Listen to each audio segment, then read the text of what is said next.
네, 저희 먼저 같이 말씀 보시겠습니다. 우리 같이 보실 말씀은 로마서 1장 18절로 32절 말씀입니다. 로마서 1장 18절로 32절까지 말씀. 제가 한 절, 여러분이 한 절 이렇게 돌아가면서 읽도록 하겠습니다. 하나님의 진노가 불의로 진리를 막는 사람들의 모든 경건하지 않음과 불의에 대하여 하늘로부터 나타나나니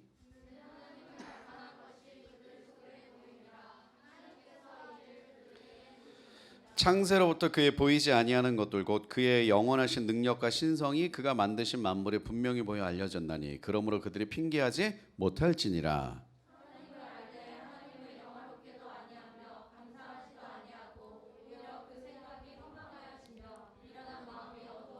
스스로 지혜 있다 하나 어리석게 되어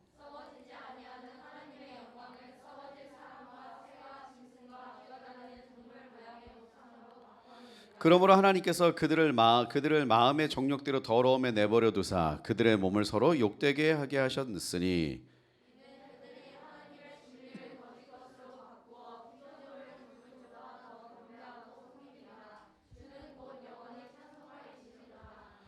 이 때문에 하나님께서 그들을 부끄러운 욕심에 내버려 두셨으니 곧 그들의 여자들도 순리대로 쓸 것을 바꾸어 영리로 쓰며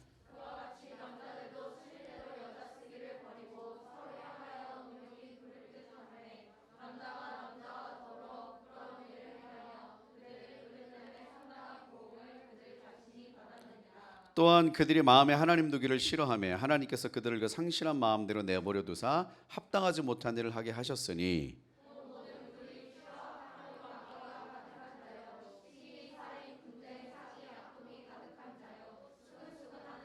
비방하는 자여 하나님께서 미워하시는 자여 능욕하는 자여 교만한 자여 자랑하는 자여 악을 도모하는 자여 부모를 거역하는 자여. 같이 읽겠습니다. 그들이 이 같은 일을 행하는 자는 사형에 해당한다고 하나님께서 정하심을 알고도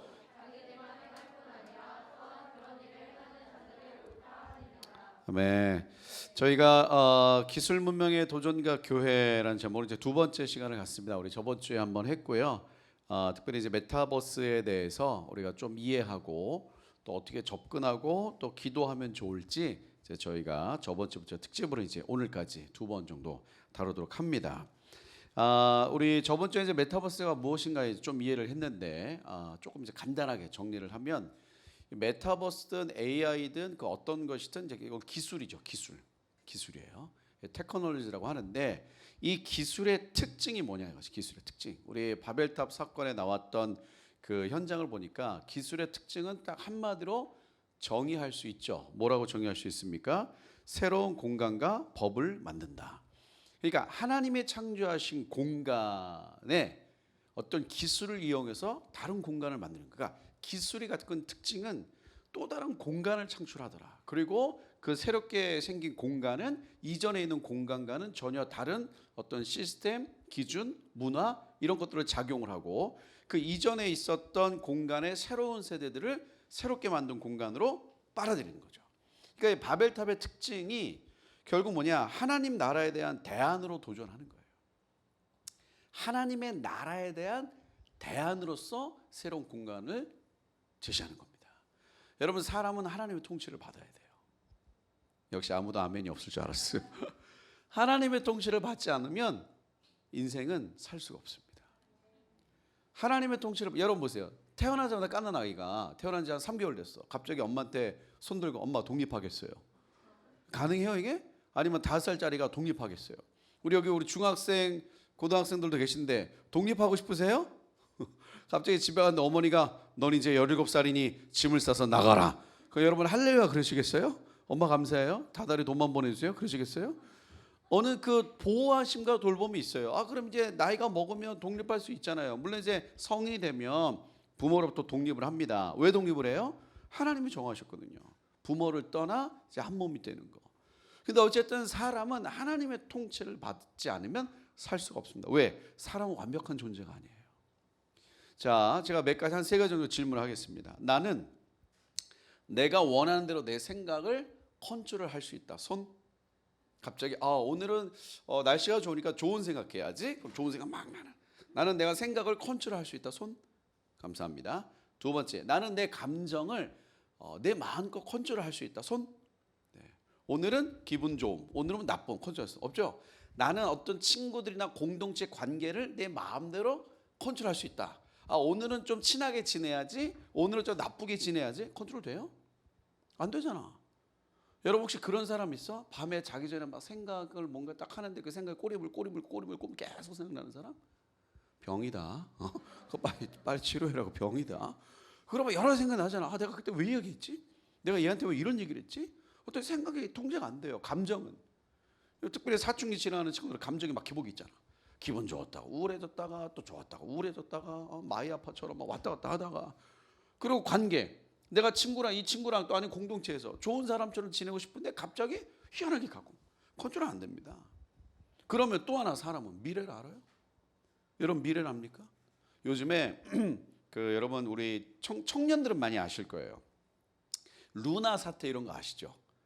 몰라도 돼요. 그런 거 몰라셔도 되는데 뭐 코인이나 이런 것 때문에 그래서 최근에 뭐 정확한 건 모르지만 되게 가슴 아픈 사건의 뉴스가 어떤 일가족이 저 통영인가 여수로 어디 놀러 갔다가 실종됐잖아요. 나중에 보니까 차량에서 다 발견됐는데 너무 가슴 아프지 않아요?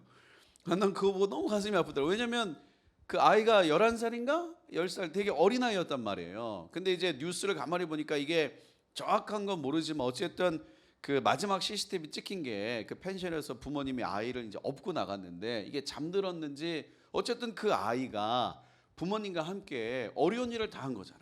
일가족이. 어려운 일을 당했다고. 근데 그 아이가 뭐 알아요? 그 9살짜리 10살 11살짜리 뭘 알아? 그래서 사실은 그러니까 너무 웃긴 거예요. 부모님은 자식에 대한 권한이 없습니다. 소유는 하나님께 있어요. 그렇다고 또 적용을 또 이상하게 하시면 안 됩니다. 우리 청소년 집에 가가지고 엄마 나에 대해 소유권이 없어요. 잔소리하지 마세요. 요따로 적용하면 안 되는데 그러니까 사실은 뭐 자녀가 내 거라고 생각하니까 부모님이 그렇게 하신 거예요. 근데 이제 물론 정확한 건 모르겠지만 그분들이 왜 그렇게 했는가 지금 여러 가지 파악 중이시지만 뭐 루나 같은 어떤 코인에 손대지 않았겠냐 이런 얘기도 나오고 왜냐하면 일확천금을 벌려고 했는데 그 어떤 코인이 하루아침에 붕괴가 돼버렸어. 하루아침에 날라갔어. 그런 사람 너무 많아. 그래서 좀 막 올라갈 때 뭐 주식이 올라왔나 그래서 전 재산을 했는데 하루아침에 뚝 떨어져. 미래를 알아요? 여러분 미래 모르잖아. 아니면 가장 자신을 알아? 난 나에 대해서 정확하게 안다. 알면 알수록 나는 참 내가 봐도 나는 참 대단하다. 새로운 점이 너무너무 많다. 내가 모르는 내가 너무 많다. 여러분 사람 불완전합니다. 그래서 사람은요 항상 본능적으로 어떤 것에 대해서 의존하게 돼 있어요. 어떤 분들이 있죠. 나는 아무것도 안 믿어. 그 사람 뭐예요? 자신을 믿는 거예요. 사람은 항상 의존하고 싶어하는 뭔가가 있어요. 왜? 그렇게 창조했어요 하나님이. 하나님이 사람을 창조하시고 영을 넣으셨어요. 사람은 하나님을 의존해서 살도록 창조됐어. 본래 그거야. 근데 그게 타락함으로 해서 그 중심이 왜곡되니까 하나님을 모르니까 돈이든 권력이든 미래든 어떤 것이 자꾸 의지하려고 그래. 의존하고 싶어해. 여러분 기술은 새로운 공간을 만들어서 대안을 주는 거예요. 야 봐봐. 하나님의 통치가 없어도 여기서는 살 수 있다. 왜? 완벽하잖아. 야 너희 미래를 모르지. 너희 불안하지.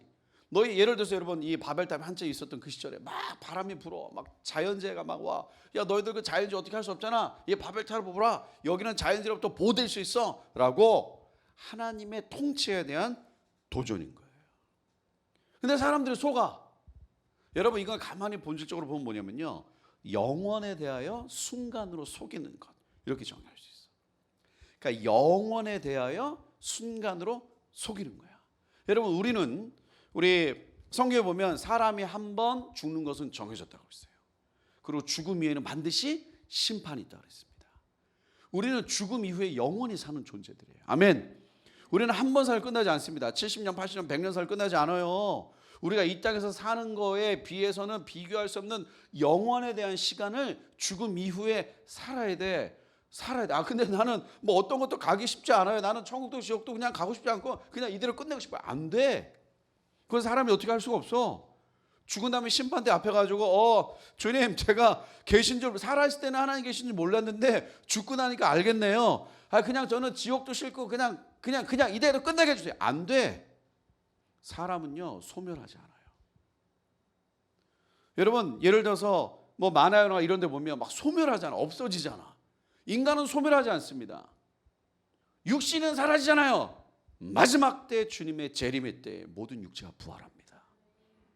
모든 육체가 부활해서 심판을 받는 거야. 그래서 우리는 부활에 대한 육체, 우리는 부활된 육체를 가지고 영원한 천국을 가든지 영원한 지옥을 가는 거예요. 그런데 이 새로운 공간은 하나님의 통치가 없는 새로운 공간은 우리에게 뭐라고 도전하냐? 이것만 하면 돼. 이 땅을 보게 하는 거예요. 하늘을 보지 않고. 땅의 것을 보기에 집중하게 만드는 게 기술에 대한 도전이에요. 여러분, 그러니까 이 기술의 큰 특징 속에 사실은 메타버스라는 것도 계속 이어져 갑니다. 그래서 사실은 이게 메타버스가 새로운 게 아니고 여러분 해 아래 새 것이 없어요. 그래서 이 메타버스를 가만히 보면 이 안에서 일어나는 모든 원리들은 새로운 것이 아니라 예전과 동일합니다. 우리가 조금씩 좀 더 보죠. 그래서 이 메타버스를 좀 우리가 정리를 하면 그때 이렇게 정리했어요. 좀 길거지만 정리를 해보겠습니다. 메타버스는 영적인 세계를 대체하는 새로운 공간에 대한 시도. 이건 저희가 정의한 거예요. 사실 가로치고 우리 이름 써야 되는데 이거 특허가 있는 건데 이거. 메타버스는 영적인 세계를 대체하는 새로운 공간에 대한 시도입니다. 그러니까 하나님의 만든 창조 세계는 두 개의 공간이 맞물려 있는 거예요. 영적인 세계와 현실 세계. 그리고 서로 영향을 주고받지만 영적인 세계에 의해서 현실 세계가 이렇게 뭐라 그러죠? 지배당하는, 이렇게 장악되고 있는 거예요. 그러니까 영적인 세계에서 일어나는 일이 현실 세계를 움직입니다. 그런데 그게 원리인데 너무 희한한 게 요한복음 1장 12절에 무릇 그 이름을 믿는 자들에게는 하나님의 자녀가 되는 권세를 주셨으니. 이게 뭐냐면은 너희가 무엇이든 땅에서 매면 하늘에서도 매일 것이고 땅에서 풀면 하늘에서 풀린다. 그러니까 영적인 세계가 현실 세계를 움직이는데 현실 세계에서 영적인 세계를 움직일 수 있는 키를 가진 거야. 권한을. 그게 뭐예요? 예수의 이름인 거야. 여러분 예수님의 이름은 능력이 있습니다. 아멘. 근데 이게 능력이 있다는 게 어디만 그래? 뭐 이런 게 아니고 그냥 어디만 그래? 뭐 이 정도 수준이 아니고 영적인 세계를 움직이는 거예요. 물론 그 영적인 세계를 움직이는데 큰 맥락 속에는 하나님의 뜻 가운데 하나님의 뜻과 맞는 어떤 기도, 그러니까 대표적인 기도잖아. 예수님의 이름으로 구하기 때문에 이루어지는 거예요. 예수님의 이름으로 구하기 때문에. 옛날에 종교통합 운동 한참 하는 그 여성 성직자들 모임이 있어요. 그 여자 목사님, 또 수녀님, 그리고 또 여자 스님 이런 분들. 제가 동영상 보니까 항상 이분들 기도할 때 막 같이 기도해, 막 통성 기도합니다. 막 기도하고 마지막에 기도해. 뭐 기독교의 여호와 이름으로, 뭐 마리아 이름으로, 뭐 불교의 이름으로, 뭐 비옵나이다 그랬나? 기도한나이다 그랬나? 능력이 없어요. 능력이 없습니다. 여러분 그 모든 분야에서 최고의 경지에 올라간 사람들이 있어요. 뭐 예를 들어서 예술가 또는 또 뭐 있죠? 최고의 경지? 예술가, 기업가, 또 학자.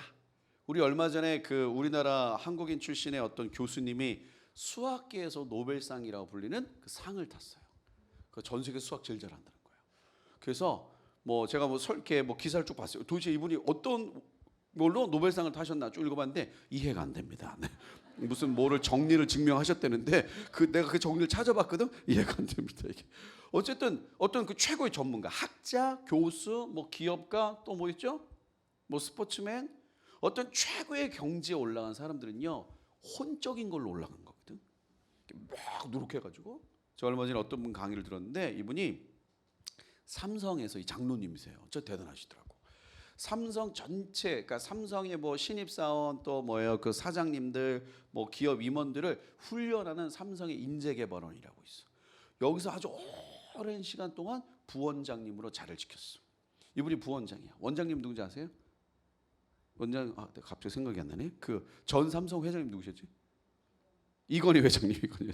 원장님 이건희 회장님이고 이분이 부원장님. 실제로 이분이 제일 이제 대빵인 거지. 일자리죠.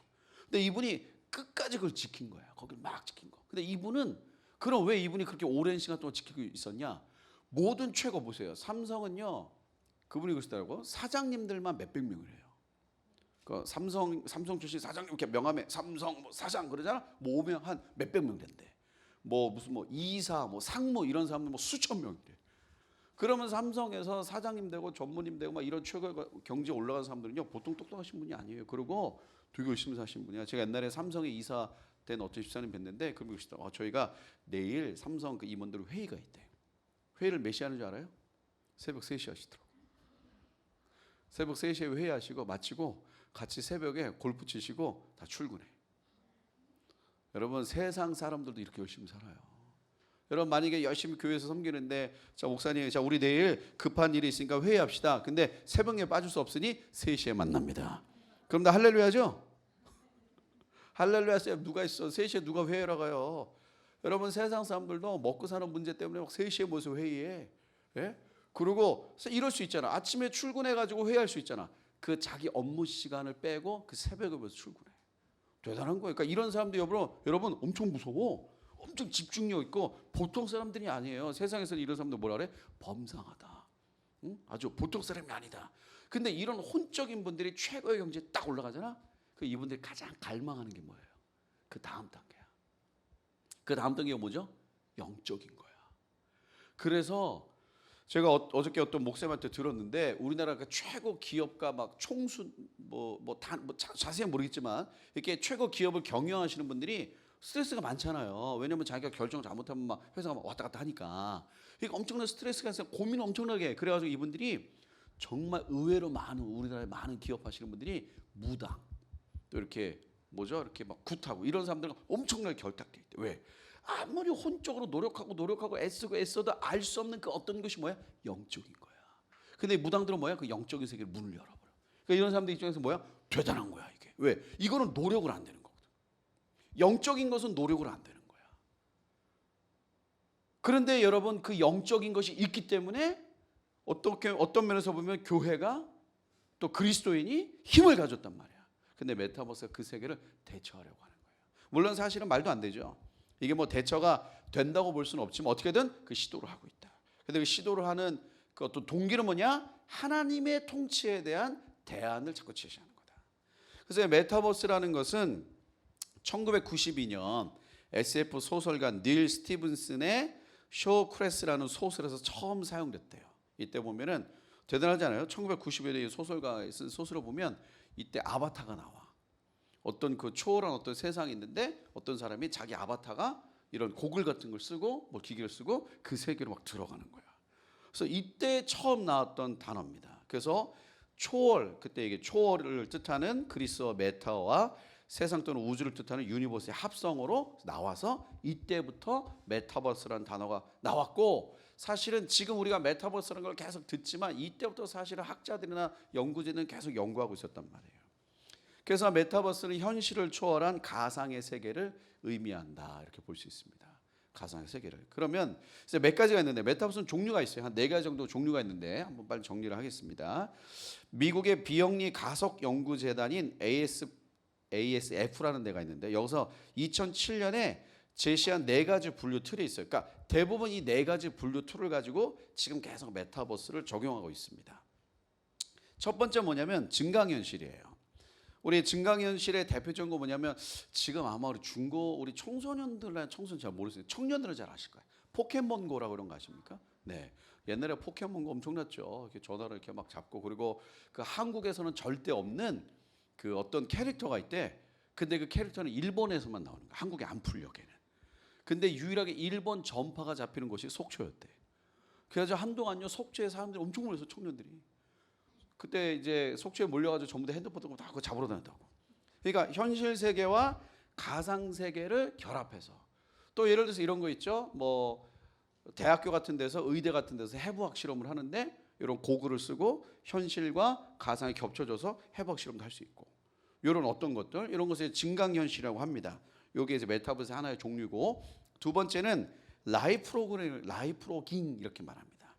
이건 뭐냐면은 어떤 사물이나 사람에 대해서 일상적인 경험이나 정보를 계속 캡처해가지고 올리는 거예요. 예를 가장 대표적인 거 뭐죠? 먹방 같은 거. 아니면 어떤 사람 보면 유튜브 그냥 별거 아닌데 막 조회수 나오는 것들 있잖아요. 그냥 아침에 일어나가지고 그냥 하루 종일. 그리고 뭐더라 그 제가 제일 이해 안 되는 그 유튜브 중에 대표적인 게 사실 먹방인데 저는 그거 사실 아직도 이해 못해요. 왜 보는지. 여러분 안 보죠? 볼 리가 없지. 그런 거 볼 리가 없어요. 남을 먹는 게 왜 그렇게 기쁜지. 근데 반대도 있잖아. 천천히 먹는 거. 봤어요? 빵 한 조각 먹는데 1시간이야. 그러니까 이거를 이제 전문용어로 뭐냐? 깨작 이렇게 하는데 깨작 이거 먹는 거를 또 봐 사람들이. 그걸 보고 또 좋아해. 너 너무 이해가 안 되더라고. 그리고 뭐 이렇게 뭐예요? 어떤 사람 비스켓 하나 먹는데 3시간 걸렸대. 나는 그거 보면 노이로제 걸릴 것 같은데 혈압 오르지 않을까? 아니 그거 비스켓 하나 먹는데 3시간 더 잘라 먹고. 그리고 먹는 것도 엄청 맛없게 먹어. 진짜 먹기 싫다. 근데 또 그 사람들이 봐요. 그 라이프로깅 같은 거. 그러니까 하루 종일 내가 뭐하고 일상생활 뭐하고. 여러분 그 어떤 사람 보면 인스타 가지고 자기 인생을 생중계하는 사람 있지 않아요? 뭐 했다. 여기 그런 사람 없죠? 뭐 했다. 그래서 인스타 들어가면 얘가 지금 뭐하고 사는지 다 알아. 그리고 내비게이션 필요 없어. 위치 추적 필요 없어. 그냥 얘 인스타 들어가면 지금 어디 있는지 다 알아. 다 알아. 뭐하고 있는지 다 알아. 그리고 예측도 가능해. 쪼김순 집에 오겠다. 집에 와. 인스타 방금 올렸거든. 집에 가는 길. 이렇게 올리고 다 추적 가능해. 그러니까 라이프로깅 같은 거 이거 계속 올려요. 그 다음에 또 하나가 뭐냐면은 거울 세계. 이 거울 세계는 뭐냐면 실제로 그러니까 실제 세상을 가상으로 그대로 옮겨놓은 거. 대표적인 게 뭐죠? 구글 어스 같은 거 있고 또 그 뭐죠? 그 내 이름은 까먹었는데 지금 하여튼간 이 지구 전체를 메타버스로 옮겨가지고 땅을 분양했잖아. 땅을 분양하는데 그 중에 제일 이제 땅값 높았던 게 벌써 뭐 청담동 그리고 뭐 압구정동 그리고 여기 광화문 청와대 근처 그리고 뭐 북경 그래서 사람들이 엄청나게 땅을 샀어요 지금 분양받고. 저희도 제페토에 그 이 공간이 있죠. 분양 받아가지고 그게 몇 평 될지 모르겠지만 대충 추정하기로 한 2,000평 되는 것 같아요. 저희 제페토에 2,000평 땅이 있습니다. 네. 물론 들어가 본 지가 하도 오래돼가지고 근데 땅이 제페토에 있는 땅은 그 잡초도 자라지 않기 때문에 그냥 놔두면 돼요. 알아서. 그런 것들 현실에 있는 거를 그대로 이제 올리는 이걸 이제 디지털 트윈이라고도 하죠. 그리고 뭐 대표적인 게 뭐죠? 아직까지 그대로 있는 것들 구글 어스가 대표적이고 또 마지막에 여러분 잘 아시는 이제 가상 세계가 있습니다. 이 가상 세계는 뭐 아시는 것처럼 정말 이렇게 가상 새로운 세상을 만드는 거지. 근데 어쨌든 이런 뭐 가상 세계 그리고 거울 세계 그리고 라이프로깅 뭐 증강현실 이런 걸 다 합치면 가상 공전 세계다 이렇게 정의할 수 있어요. 이거 뭐냐면은 인터넷 공간과 물리적 공간이 공존하는 집합적인 가상 공전 세계다. 그러니까 가상과 현실이 공존하는 세계가 활성화되고 있다 이렇게 보는데 이게 몇 가지 좀 특징이 있어요. 뭐냐면은 이 메타버스가 이제 앞으로 어떻게 발전될 것인가에 대해서 몇 가지 정리한 게 있는데 저는 이 두 가지가 되게 딱 이렇게 정리가 잘 되더라고요. 첫 번째 뭐냐면은 좀 긴데 앞에 나오니까 한번 보겠습니다. 아바타를 통한 의사소통, 정보와 재화의 교환, 현실 세계와 정치, 경제, 사회, 문화의 전반적인 측면에서 공존할 수 있는 가상적 세계라고 정의를 했어요. 어렵죠? 쉽게 말하면 아바타 등장, 그리고 정치, 경제, 사회, 문화 모든 것이 공존하는 세계 등장 이런 거야. 그러니까 단순히 게임, 뭐 무슨 뭐 이렇게 뭐 SNS 이런 차원이 아니라 정치, 경제, 사회, 문화의 전반적인 측면이 메타버스로 들어오는 거야. 그러니까 저희도 지금 보세요. 벌써 시대가 바뀐 게 우리가 이렇게 정기 집회 하지만 코로나 때 어쩔 수 없이 유튜브 생중계 하거든요. 근데 지금 벌써 저희도 아바타로 생중계 한단 말이지. 이 프렌드 같은 데서 생중계 한다고.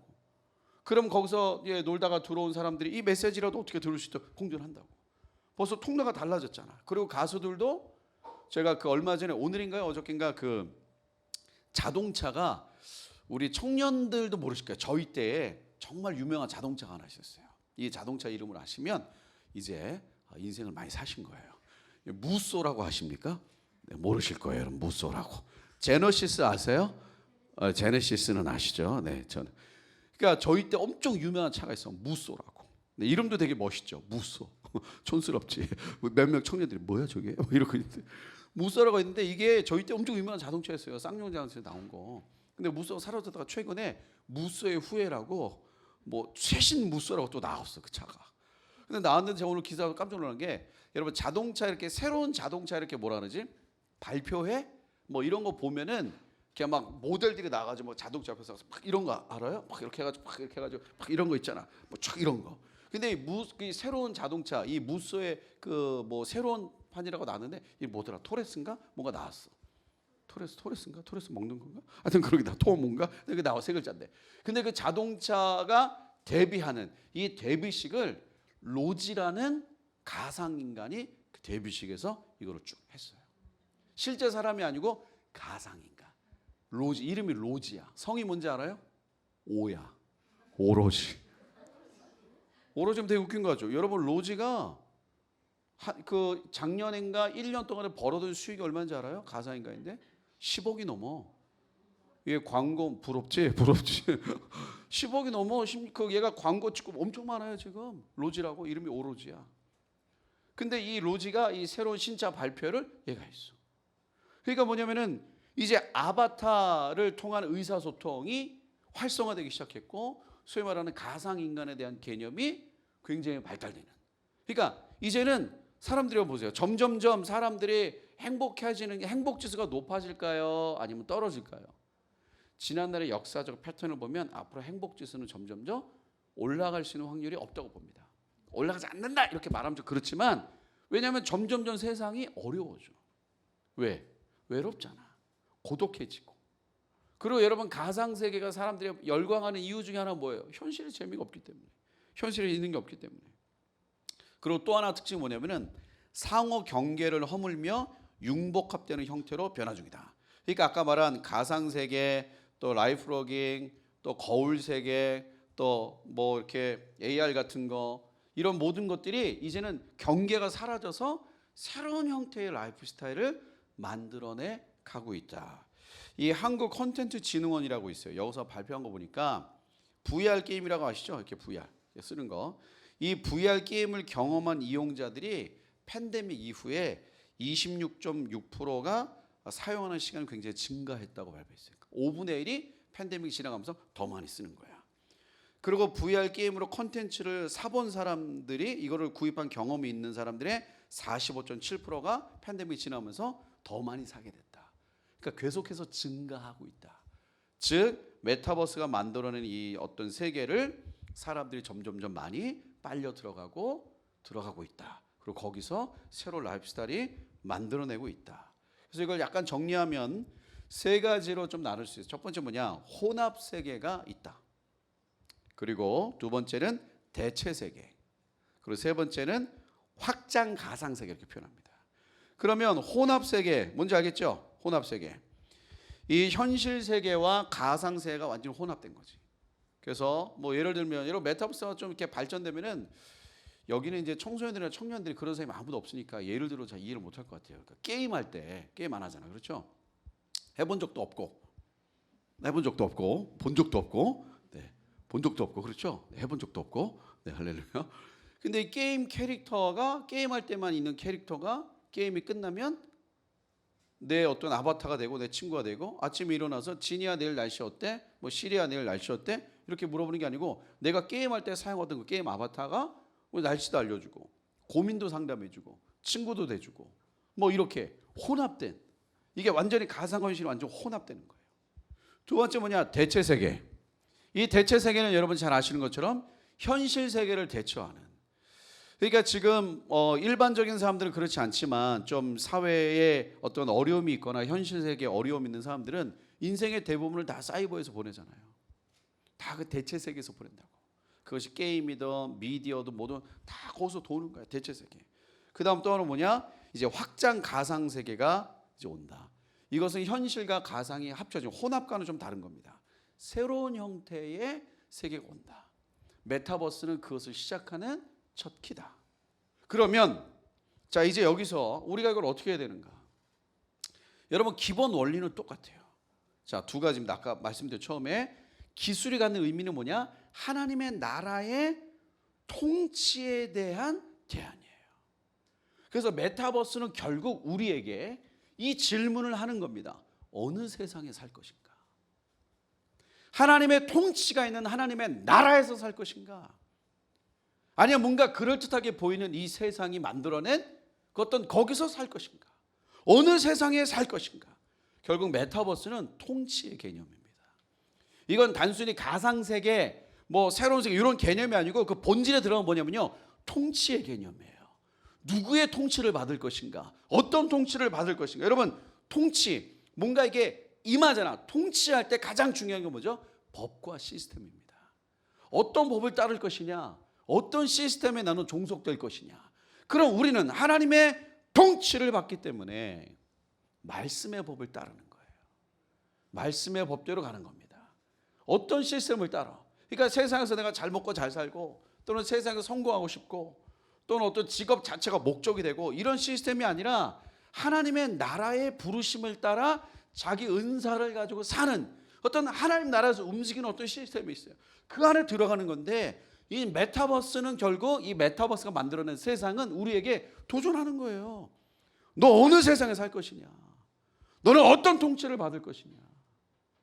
여러분, 종교는 능력이 없어요. 성경에서 우리에게 늘 말씀하고 있는 건 뭐냐면요, 깨어 있어라. 항상 깨어 있어라. 왜요? 영이 잠들면 분별력이 떨어집니다.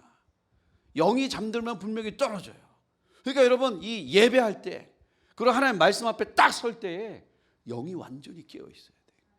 제가 이렇게 저도 여러 가지 모임을 가면요, 어떤 모임은 모임 장소에 들어가기 전부터 게임 끝. 벌써 그 모임 장소에 가기 전부터 그냥 영이 반응해요. 그래서 그냥 오늘은 정말 뭔 일이 나겠다, 그런 데 있어요. 근데 어느 모임에 가면요, 다 앉아 있어. 다 앉아 있고 딱 이렇게 쳐다보는데 영은 다 자. 그래서 막 영적으로 막 저도 막 깨우다가 막 나도 막 잘라 그래. 막 너무 작아져 막. 그러니까 영이 다 그냥 가만히 반응이 없는 거예요. 영이 영적인 반응이 없는 거예요. 왜? 다 너무 혼적이야. 너무 혼적인 생각이 젖어 있고, 너무 육신적인 생각이 젖어 있고. 그러니까 뭔가 고백은 하는 것 같고, 뭔가 자기 삶은 하나님을 섬기며 사는 것 같지만 여전히 통치는 세상의 통치를 받는 거야. 우리 옆에 있는 분이 한번 격려하실까요? 깨어 있어야 합니다. 우리 한 번 더 질문하시죠. 어느 세상에 사실 겁니까? 여러분, 메타버스는 결국 우리에게 똑같은 거예요. 메타버스뿐만 아니라 그 전에 있었던 뭐 인터넷도 그렇고 새로운 기술들은 항상 결국 우리에게 질문하는 거거든. 어느 세상에 살 것이냐? 어떤 세상에 살 것이냐? 넌 뭘 원하냐? 순간 그 영혼에 대한 그 영혼에 대해서 순간이 거짓말하는 거 속아서 그 순간을 보면 살 것입니다. 여러분, 진짜 영적으로 깨어 있는 사람들은요, 달라요. 뭐가 다르냐? 첫 번째, 눈빛이 다릅니다. 자, 우리 옆에 계신 분 눈빛을 볼까요? 2초만 봅니다. 1초 됐습니다. 자, 옆에 바라보신 분 눈빛을 보니까 빛난다. 손, 어이구 할렐루야, 할렐루야, 할렐루야. 눈을 바라보니까 주무시고 계신다. 손, 할렐루야. 눈을 바라보는 순간 대적기도가 나온다. 손, 네. 눈빛이 달라. 여러분 진짜 빛나요. 여러분, 저도 어떤 한 분야에 최고의 경지에 오르신 분들 많이 만나봤거든요. 진짜 혼적인 영역에서. 그런 분들도 뭔지 알아요? 눈이 빛나. 진짜 눈이 막 쏴, 이게 쫙 쏴. 근데 진짜 기도 많이 한 목사님이나 이런 분들 있죠. 그런 분들의 눈은요, 빛나는 걸 뛰어넘어서 깊어. 그리고 뭐라 그럴까? 거짓말을 못할 것 같아. 그런 눈 본 적 있어요? 다 아는 눈. 제 눈과 맞춰봅시다, 여러분. 눈이 다 아는 눈. 그리고 다 아는데 정죄감은 전혀 없어요. 그런 눈이 있어요. 그러니까 눈빛이 달라요, 영적으로 깨는 사람들. 두 번째, 언어가 달라요. 언어가 다릅니다. 그리고 표정도 다르잖아. 어떤 사람은 그냥 여러분 딱 보면, 여러분 사람은 영적이기 때문에요, 속일 수 없어요. 이게 논리적으로 이렇고 이렇다라고 설명하지 않지만 딱 만나면 뭐죠? 느낌이라는 게 있잖아. 분위기라는 게 있다고. 이 사람한테서 풍겨나는 분위기라는 게, 어떤 사람 영적으로 깨어있는 사람은 분위기 자체도 뭐야? 정말 깨어있는 것 같아요. 근데 어떤 사람은 영적으로 이렇게 깨어있지 못하는 사람들은 저 퍼져 있어. 그냥 분위기 자체가 퍼져 있어. 옆에 계신 분 다시 한번 이 점을 보겠습니다. 네, 분위기가 깨어있다. 손. 분위기가 퍼져 있다. 손. 네, 퍼져 있는 분에게는 예수의 이름으로. 그러니까 뭔가 영적으로 깨어. 왜냐하면 여러분, 지금 이 메타버스라는 것은 메타버스를 포괄하는 기술의 어떤 변화로 봤을 때 새로운 시점으로 들어가는 건데, 이때 우리에게 계속적으로 질문이 오는 거예요. 어느 세계에 살 것인가 너는 어느 세계에 살래? 그때 여러분, 내가 영적으로 깨어있지 못하잖아. 뭔가 퍼져 있잖아. 그냥 자기도 모르게 가는 거야. 근데 문제는 뭔지 알아? 자기는 거기에 붙들렸다고 인식을 못해. 그러니까 종교적인 고백이 나오고 종교적인 행위는 나오는데 영적인 생명력이 없으니까 이런 사람들 항상 어떻게 돼? 마지막에 나중에 오랜 세월이 지나가서 뒤돌아보면 남는 게 없어. 여러분, 시편 1편에 악인과 복 있는 자의 차이 중에 하나 뭡니까? 뭔지 아세요? 악인은 바람에 나는 겨와 같다 그랬어. 뿌리가 없어서 그냥 흔들흔들 가다가 그렇게 날아가는 거야. 그러면 이 메타버스가 이렇게 돌아가는 이 시대의 도전 속에 오늘 우리가 읽은 성경을 보니까요, 보세요.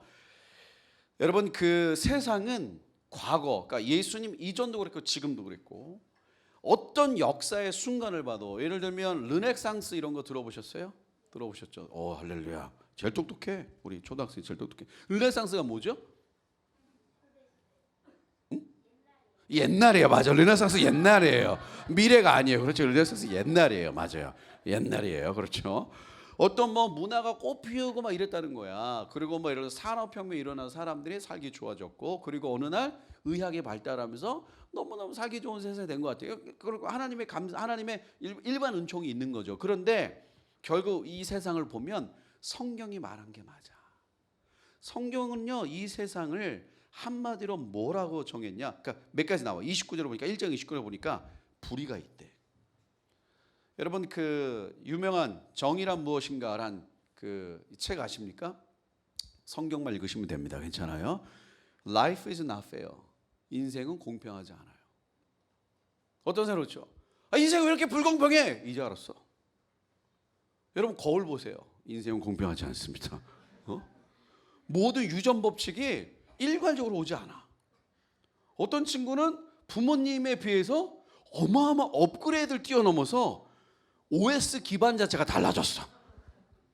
근데 어떤 친구들은 다운그레이드야. 이게 업그레이드가 아니고 다운그레이드야. 여러분, 그거 보세요. 태어났더니 우리 엄마 아빠는 엄청나게 부자네. 태어났더니 우리 엄마 아빠는 돈이 없네. 태어났더니 나는 한국에 있네. 태어났더니 나는 아프가니스탄에 있네. 이거 어떻게 설명할 거야? 우리 여러분 아까 기도했잖아. 너무 여러분, 작년에 아프가니스탄 사태가 터졌는데 그 사태가 터지고 그렇게 어려운 아프간에 왜 또 지진이 나냐고. 왜 또 지진이 나냐고. 그러니까 이것도 생각 없는 사람들은 막 그러지 않아요. 하나님이 살아계신데 그렇게 어려운 나라에 왜 지진이 오냐고. 이거 우리가 이해 못해요. 이거 어떻게 설명할 수가 없어. 세상은 불의합니다. 진짜 불의해요. 그것도 뭐라 그랬어? 추악하다. 여러분, 이 세상의 민낯이 뭐죠? 추악합니다. 그리고 악의가 가득하고 시기, 살인, 분쟁, 사기 뭐 엄청나. 그런 삶을 뭐 비방하고, 그리고 뭐 능력하고 교만하고 자랑하고. 자, 여러분 29절부터 31절까지 여러 가지 나오잖아. 뭐 욕하는 자고 뭐 자랑하고 뭐 부모를 거역하고 우매하고 배약하고. 이 중에 나는 하나도 안 걸린다 손. 대부분 하나 두 개 걸릴 걸. 특별히 30절에 거의 다 걸릴 걸. 마지막에 부모를 거역하는 자요. 뭐 이런 거 많이 걸릴 걸. 근데 이런 일이 일어나는 것 중에 하나가 뭐냐면요. 이런 일이 일어나게 하는 것 중에 하나가 28절에 나와요. 뭐라 그러냐? 상실한 마음대로 내버려 두사 합당하지 못한 일을 하게 하셨으니. 그 합당하지 못한 일이 뭐예요? 밑에 나와. 불의, 추악, 탐욕 이런 거야. 근데 이런 거를 하는 게 뭐야? 상실한 마음이 있기 때문에. 상실한 마음이 뭐예요? 마음의 기능이 제대로 작동을 못해. 내버려 두는 거야. 그런데 왜 이런 일이 벌어졌냐면은, 여러분 이 로마서 1장 우리가 읽었던 본문은요, 사실 거꾸로 보면은 금방 이해가 됩니다. 이게 왜냐하면 로마서 1장이 결국은 원인을 먼저 설명하고 그 뒤에 예시를 쭉 설명하는데, 오늘 본문이 거꾸로 하면 이해가 돼. 왜 이런 일이 됐냐? 왜 상실한 마음이 있었냐? 26, 27절에 보니까 결국 뭐가 있어요? 26, 27절에 그들을 부끄러워 동성애가 나와. 여러분, 죄의 최고봉, 그러니까 죄의 최고봉이라 할 수 없을까? 어떤 죄는 뭐야? 죄는 결국 죄의 뿌리가 뭐죠? 죄. 욕심이 잉태한즉 죄를 낳고, 죄가 장성한즉 사망을 낳느니라. 그러니까 죄의 뿌리가 뭐야? 욕심이야, 욕심. 이 욕심에 극대화된 걸 뭐라 그래? 탐욕. 이 탐욕이 육체적으로 표현된 걸 뭐라 그래? 쾌락. 이 쾌락의 극이 뭐야? 동성애야. 여러분, 우리가 여기서 예배드리는 게 지금 이화여대잖아요. 저도 오늘 이렇게 그 오후에 이렇게 오는데, 제가 맨날 이렇게 예배드리러 오면은 한 저녁 때쯤 오거든요. 근데 오늘은 이제 일이 있어서 좀 일찍 왔어요. 한 3시쯤 왔는데, 그때 마침 학교가 이제 끝난 지 방학에 사람이 엄청 많이 나와서 젊은 자매들이 쫙 오는데 내 순간 무서웠어. 그게 자매들이 무서웠다기보다는 이 자매님들이 정상적인 자매님들처럼 보이는 분들도 있지만 그렇지 않은 분들도 진짜 많아요. 여러분, 여대 있죠, 여대 안에서 소위 말하는 페미니즘이라든지 이런 게 굉장히 무섭게 이게 막 숙주가 돼가지고 막 나오잖아. 그래서 사회로 막 퍼져나가고 이게 막 나온다고. 근데 어떤 이 동성애가 막 만연한 시대의 특징이 뭐냐? 상실한 마음대로 내버려 두신 거예요. 여러분, 아프리카 아주 그 깊은 뭐 이렇게 정말 살기 어려운 데 가잖아요. 우울증이 없습니다. 거기는 우울증이 없어요. 왜? 하루하루가 생존이기 때문에. 여러분, 사람들이 우울증에 생기는 여러 가지 원인들이 있지만 그 중에 하나 뭔지 아십니까? 자기 의미를 상실한 거야. 그런데 아프리카 이런 데는요, 의미를 상실할 시간이 없어. 왜? 오늘 못 먹으면 죽어. 그 밖에 매일매일이 생존이란 말이야. 그러니까 어떤 면에서 보면은 정말 이 동성애는요, 가난하고 뭔가 문명이 이렇게 잘 발달되지 않는 나라가 동성애가 많을까요? 문명이 발달된 데가 동성애가 많을까요? 발달된 데가 동성애가 많아요. 근데 그것이 뿌리가 돼서 뭐야? 상실한 마음대로 내버려 두는 거야. 그럼 왜 이런 일이 벌어지냐? 왜 이렇게 동성애가 그걸 달하느냐? 24, 25절 보겠습니다. 시작. 그러므로 하나님께서 그들을 마음의 정욕대로 더러움에 내버려 두사 그들의 몸을 서로 욕되게 하게 하셨으니 이는 그들이 하나님의 진리를 거짓 것으로 바꾸어 피조물보다 조물 더 경배하고 섬김이라. 주는 그 영원히 찬송하시로다. 아멘. 그러니까 이 동성애가 나오는 뿌리가 뭐냐면은 여기 보면 마음의 정욕대로 하나님을 내버려 두신 거야. 그리고 그들이 피조물을 조물주보다 더 경배해. 그러니까 하나님은 내버려 두셨고 그들이 조물주가 아니라 피조물을 더 경배해. 그럼 왜 이런 일이 벌어졌냐? 이 마음의 정욕인데 이 앞에 보십시오. 이 앞에 보면 결국 원인이 쭉 나오는데 바로 핵심 원인이 바로 21절에 있는 거예요.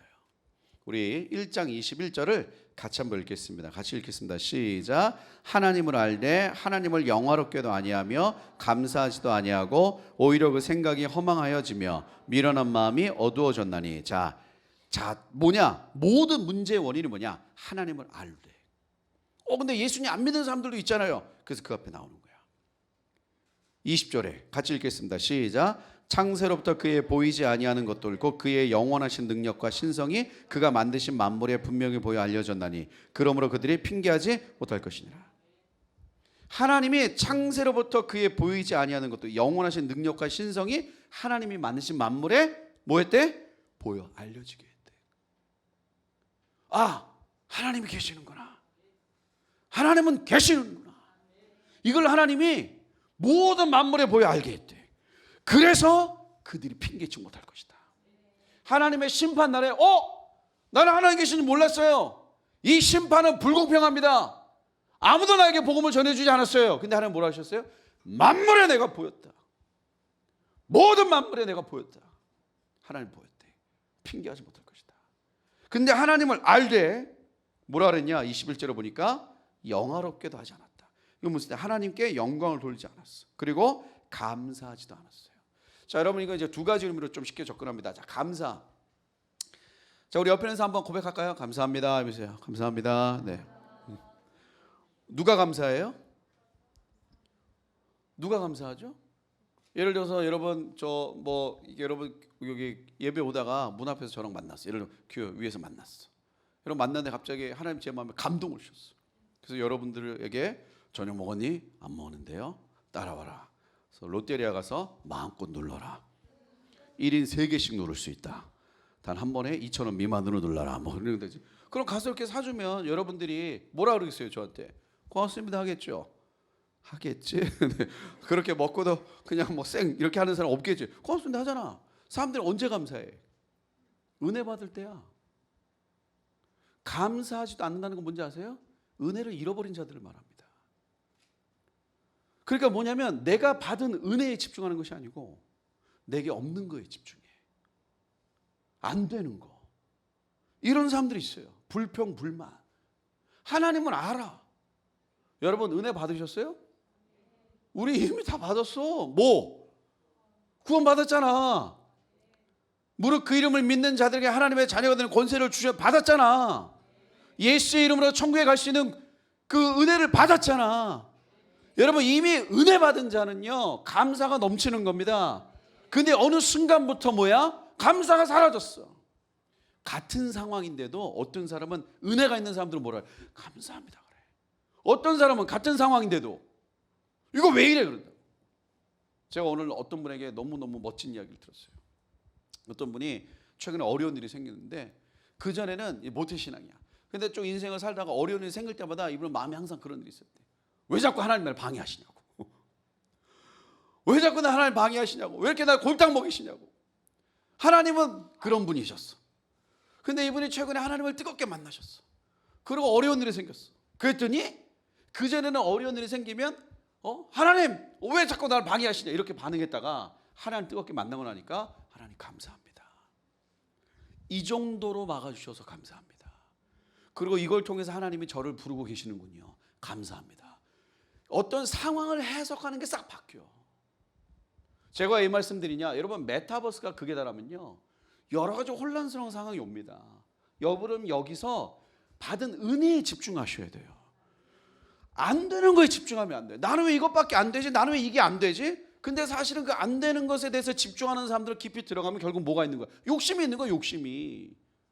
내가 더 나은 존재가 되고 싶으니까 어떤 욕심이 있는 거예요. 감사하잖아요. 그러면은 감사하잖아요. 영광을 돌리다 이건 뭐예요?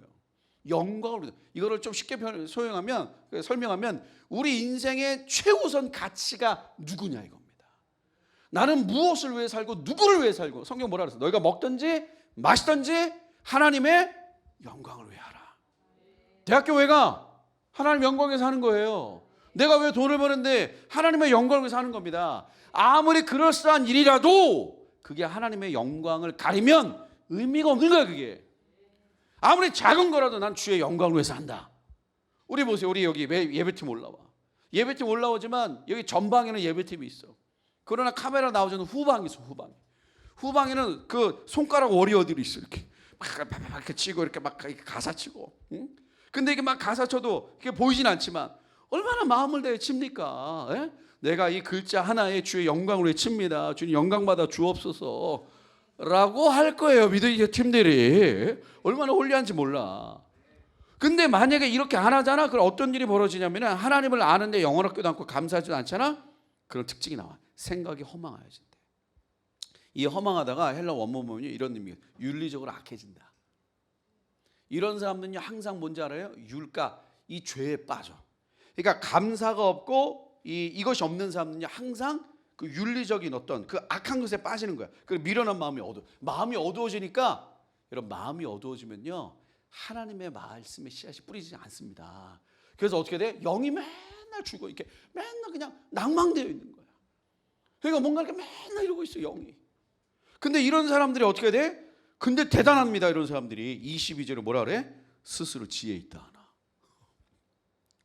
너무 웃기지 않나? 난 처음에 옛날에 이 말씀 보고 와 진짜 나 같기도 하고 진짜 인간은 대단하다.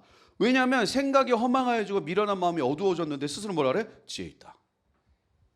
그러니까 스스로 지혜 있다 생각하니까 뭐라 그래? 다 판단해. 근데 스스로 지혜 있는데 하나님 뭐라 그래? 어리석다. 그래서 스스로 지혜 있다는 어리석은 자들은 23절에 뭐라는지 아세요? 썩어지지 아니하는 하나님의 영광을 썩어질 사람과 새와 짐승과 우상 숭배에 빠지는 거야.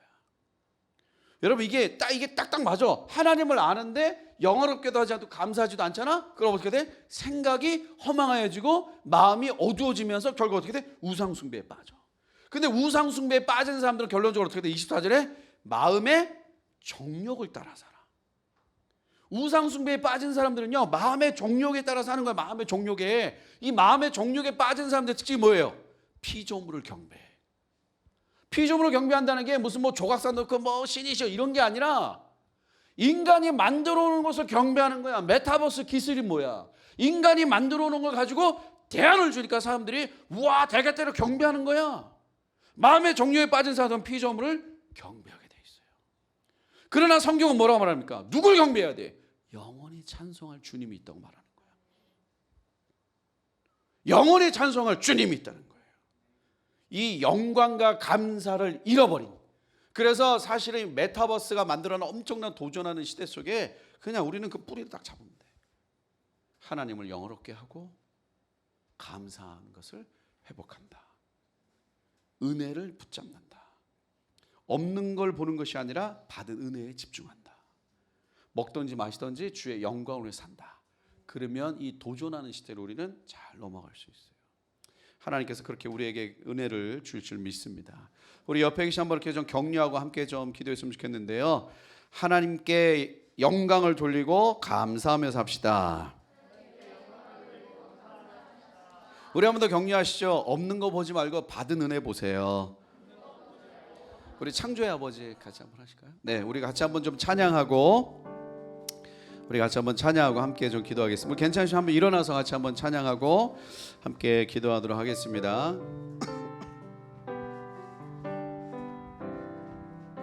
창조의 아버지, 창조의 아버지, 그 섭리 보이사 택하신 세대 일으키 이 땅을 고치소서, 이 땅을 고치소서. 주의 크신 능력, 주의 크신 능력, 만물이 사모하니, 만물이 사모하니, 성령의 기름 부어주사, 성령의 기름 부어주. 이 시간 임하소서, 이 시간 임하소서. 주님 고백합니다. 주 영광, 주 영광 여기 임하사, 열방향의 금이 비추소서. 주의 얼굴 구할 때 주의 향기 머무소서. 주 영광 여기 임하사, 열방향의 금이 비추소서. 주의 얼굴 구할 때 주의 향기 머무소서. 열방의 통치자, 열방의 통치자, 세상이 보리라, 세상이 보리라. 신실한 주의 약속으로, 신실한 주의 약속을 선포합니다. 교회는 승리하리, 교회는 승리하리. 우리를 돌아보사, 우리를 돌아보사. 강건케 하소서, 강건케 하소서. 연약한 모두 벗어지고 승리케 하옵소서. 주 영광 여기 임하사, 열방향의 금이 비추소서. 주의 얼굴 구할 때 주의 향기 머무소서. 주 영광 여기 임하사, 열방향의 금이 비추소서.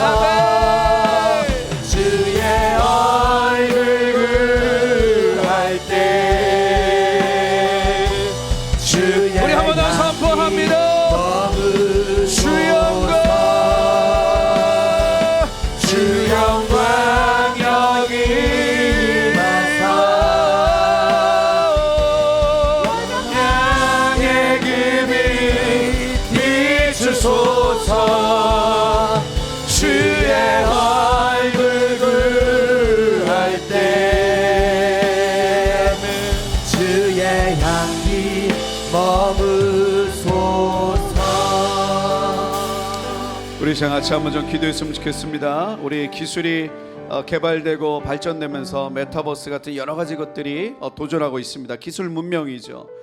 사실 근데 그 핵심의 본질은 결국 그거예요. 어느 세상에 살 거냐 너는 어느 통치 아래 있을 것이냐. 여러분, 인간은 통치 없이 살 수 없어요. 존재가 그런 겁니다. 세상의 통치를 받던, 다른 사람의 통치를 받던, 야망의 통치를 받던, 인간은 결국 통치를 받아야 돼요. 그래서 예수를 믿는 자들에게는 하나님의 나라가 임하는 겁니다.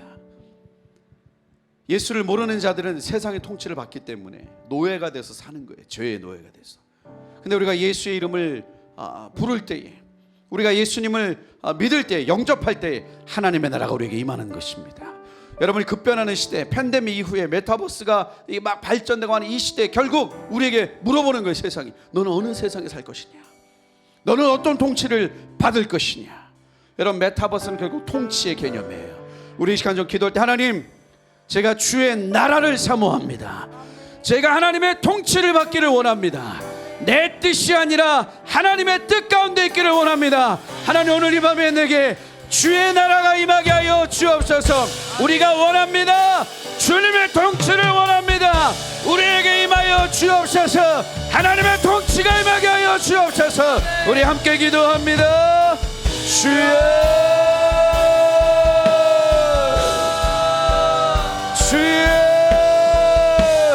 하나님과 하나님의 통치가, 주님의 나라가 온전히 우리 가운데 임하기를 원합니다. 우리가 하나님의 나라를 바라보며 하나님의 나라의 통치를 바라봅니다. 그 하나님의 나라의 통치 가운데 우리가 섭니다. 하나님 그 통치가 하나님 우리 가운데 임하게 하여 주옵소서.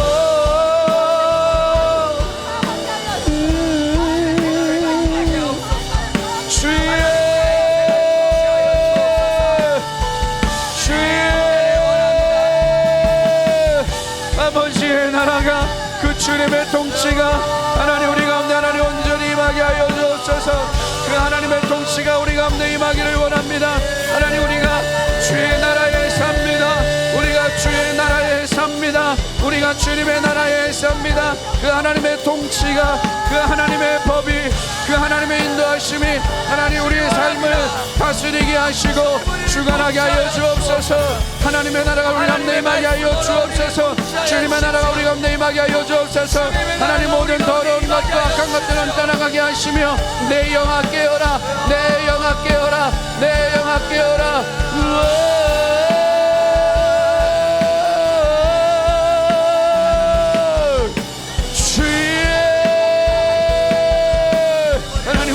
모든 어둠과 묶임들은 끊어지며 떠나가게 하시며 하나님의 나라가 온전히 임하게 하여 주옵소서. 주의 나라가 하나님 임하기를 원합니다. 그 하나님의 통치가, 그 하나님의 통치가 하나님 우리 가운데 넘쳐나게 하여 주옵소서. 아버지의 나라가 온전히 임하기를 원합니다. 주의 나라가 임하게 하여 주옵소서. 아멘. 주님,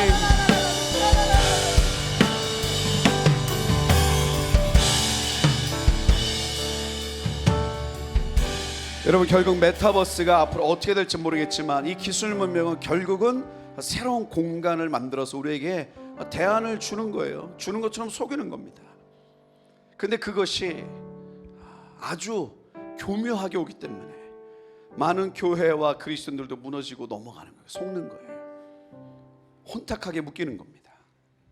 그래서 이때 우리는 그 뿌리를 다시 잡아야 돼요.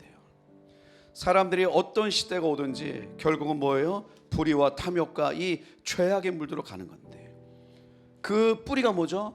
마음이 상실된 거예요. 공허하고 구멍난 겁니다. 왜요? 동성애 우상이 만연하거든요. 왜 그런 거죠? 하나님을 알지만 영어롭게도 하지 않고 감사가 사라진 거예요. 그래서 생각이 허망하여지고 미련한 마음이 어두워진 겁니다. 우리는 이 시대 앞에서 이걸 지켜야 돼요. 하나님, 혹시나 내게 잃어버린 그 하나님을 향한 우선순위가 있습니까? 여전히 내 삶의 우선순위가 하나님이 되지 않는 거, 최우선순위가 하나님이어야 하는데, 내가 뭘 하든지 하나님의 영광을 위해서 해야 되는데, 하나님, 내 안에 무너졌던 우선순위 세워지게 하여 주옵소서. 하나님, 내게 없는 거, 주님, 내게 어떤 잘못된 거에 집중하는 것이 아니라 이미 받은 은혜, 은혜를 보게 하여 주옵소서. 하나님, 잃어버린 은혜가 회복되게 하여 주옵소서. 잃어버린 은혜가 회복되게 하여 주옵소서. 하나님, 오늘 이 밤에 생각이 허망하여졌다면 하나님 빛 가운데 드러나게 하여 주옵소서. 일어난 마음이 어두워졌다면 온전히 일어나게 하여 주옵소서. 하나님, 내 영이 깨어나게 하여 주옵소서. 오늘 밤에 내 영아 깨어날지어다. 내 영아 깨어날지어다. 함께 기도합니다.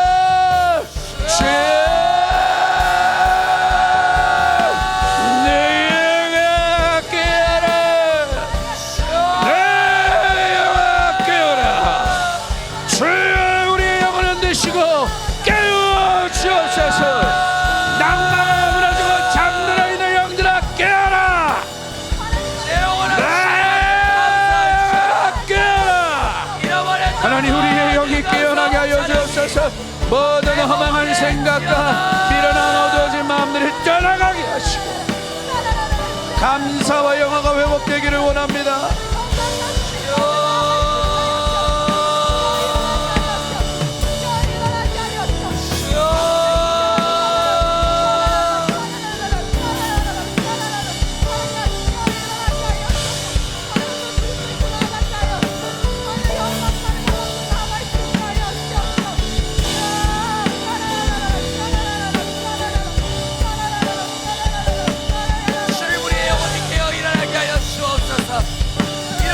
모든 감사가 회복되게 하여 주옵소서. 하나님을 향한 열정이 회복되게 하여 주시며 주님의 나라가 통치가 주님이 임하게 하여 주옵소서. 하나님 나라 임하소서. 영광과 존귀 능력과 위엄 놀라운 사랑에 기적의 하나님. 우리 목소리 높이겠습니다. 하나님 나라, 하나님 나라 임하소서. 영광과 존귀 능력과 위엄 놀라운 사랑에 기적의 하나님. 하나님 나라, 하나님 나라 임하소서. 영광과 존귀 능력과 위엄 놀라운 사랑에 아멘. 어서 스럽고 위대하심을 크게 외쳐 선포하네. 만왕의 왕 주 하나님 지금 오소서. 주 높고 위대하심을 크게 외쳐 만왕의 왕 할렐루야. 지금 오소서. 하나님 나라 임하소서. 영광과 존귀 능력과 위엄 놀라운 사랑에 기적의 하나님 지금 이곳에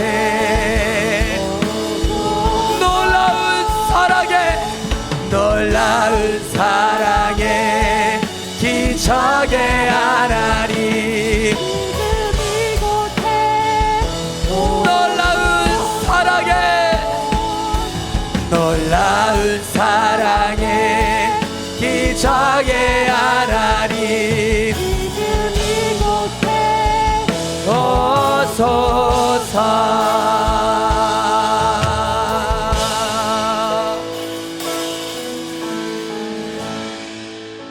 주님 감사합니다. 이 마지막 시대 하나님의 은혜 입은 자로 주님 우리를 불러주시니 감사합니다. 하나님, 우리가 우리 가운데 없는 것에 집중하는 것이 아니라 하나님께서 이미 우리 가운데 허락하신 그 크신 은혜를 집중하며 달려가는 주님 한국교회 미래세대가 되게 하여 주옵소서.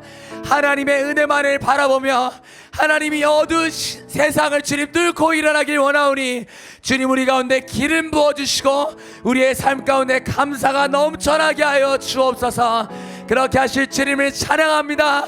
우리의 삶 가운데 감사가 넘쳐나게 하신 주님만 영광을 받아 주옵소서. 그렇게 하실 주님을 찬양하며 예수님의 이름으로 함께 기도합니다. 아멘.